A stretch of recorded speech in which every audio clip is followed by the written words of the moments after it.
Apa Bu hasilnya Bu yang dari Bawaslu lakukan?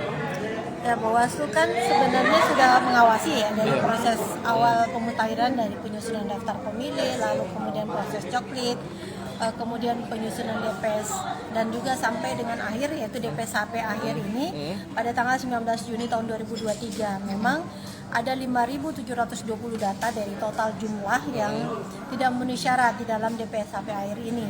Misalnya antara lain misalnya jumlah pemilih yang tidak dikenal itu ada 3. Lalu jumlah pemilih yang meninggal dunia ini sekitar 1.816. Lalu ada juga pemilih yang berasal dari anggota TNI itu sejumlah 26. Ada jumlah pemilih dari anggota Polri juga 37 orang dan jumlah pemilih salah penempatan TPS itu sekitar 2.253 dan jumlah pemilih di bawah umur sekitar 15 orang dan jumlah pemilih yang pindah domisili sekitar 1.570 dan ini sudah direkomendasikan dan saran perbaikannya juga sudah disurati ke KPU.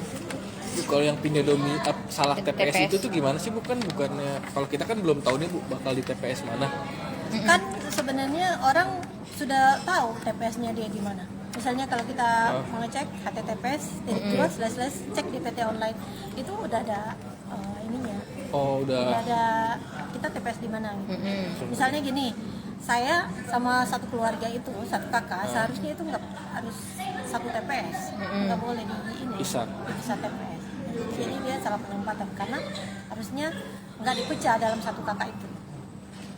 Jadi penempatan TPS-nya. Kalau yang meninggal itu biasanya karena apa sih Bu? Masih terdaftar?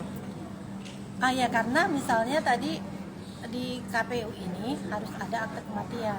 Nah, akte kematian itu kan agak susah dibuat oleh masyarakat. Kadang-kadang secara psikologis orang tuanya kalau nggak berkepentingan terhadap waris gitu ya, tidak berkepentingan terhadap asuransi, biasanya malas ngurusnya. Lebih baik aja nongol di dalam angkanya gitu ya. Secara psikologis ya, kalau yang itu kita melihatnya itu mungkin ada aspek itu.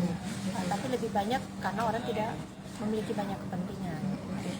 Lalu kalau misalnya di Dukcapil tidak dilakukan pengurusan, otomatis hidup terus. Gitu.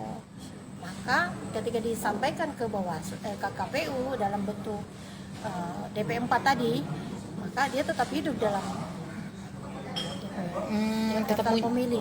Meskipun sebenarnya bahwa KPU itu kan punya yang namanya daftar pemilih berkelanjutan DPB, yang dimutakhirkan setiap bulan, triwulan itu mereka update. Meskipun dia basisnya hanya basis ini ya, basisnya itu lebih kepada de jure-nya. Jadi proses regis misalnya yang masuk dan yang keluar, bukan secara de facto ke dalam daftar pemilih berkelanjutan itu. Nah, de facto-nya itu baru dicek pada saat coklit kemarin.